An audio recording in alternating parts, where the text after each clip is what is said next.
I don't think I've ever made such a video before, but here is the lightened timing side flywheel machined to what I call my Asbo spec. It's for a 500 Indian Royal Enfield Bullet. I also do similar on British engines, but most of the ones I've done have actually been Indian engines. There's slight differences in the initial weight.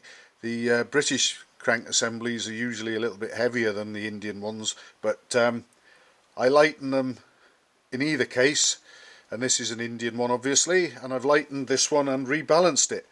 And there's my balancing tool or mandrel there. It's just a socket with a short extension on it, and actually it's got an adapter. It's a 3/4 inch drive socket with an adapter going down to a 1/2 inch drive with a short 1/2 inch drive extension in it. But the overall weight of that, when I place it through the crank pin hole, I want to finish up being able to spin this flywheel, and it should stop pretty much randomly and anywhere without swinging back.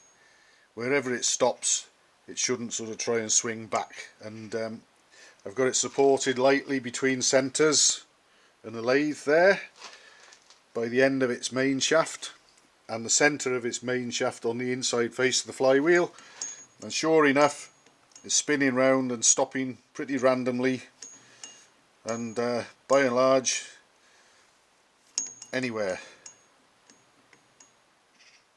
Although managed to get it to stop. There we are, look at that.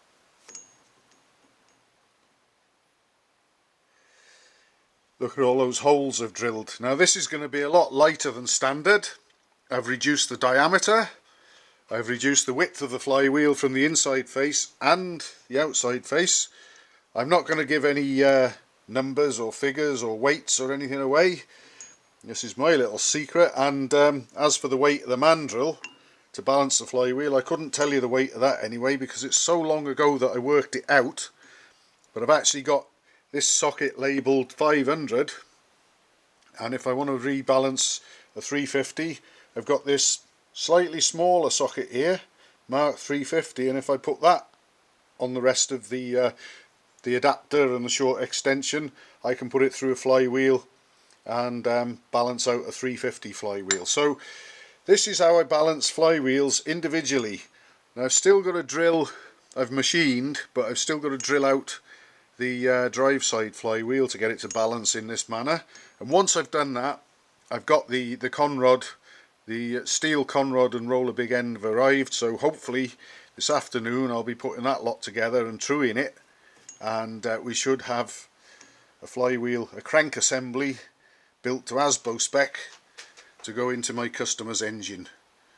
But that is how I balance them out. And if I just, let's see if I put the camera down for a moment, I'll take the balancing mandrel out.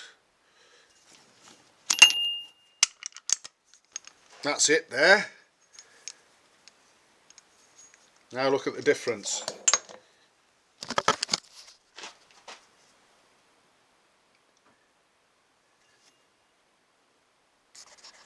And that is actually rebalanced back to the standard specifications.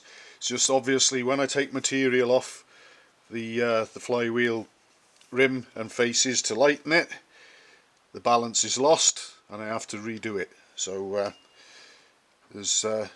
I'll say that much, it's just rebalanced to standard specs.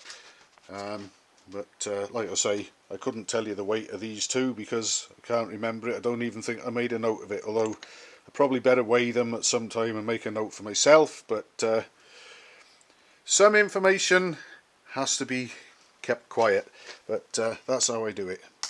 And so far to date it's all worked out pretty well.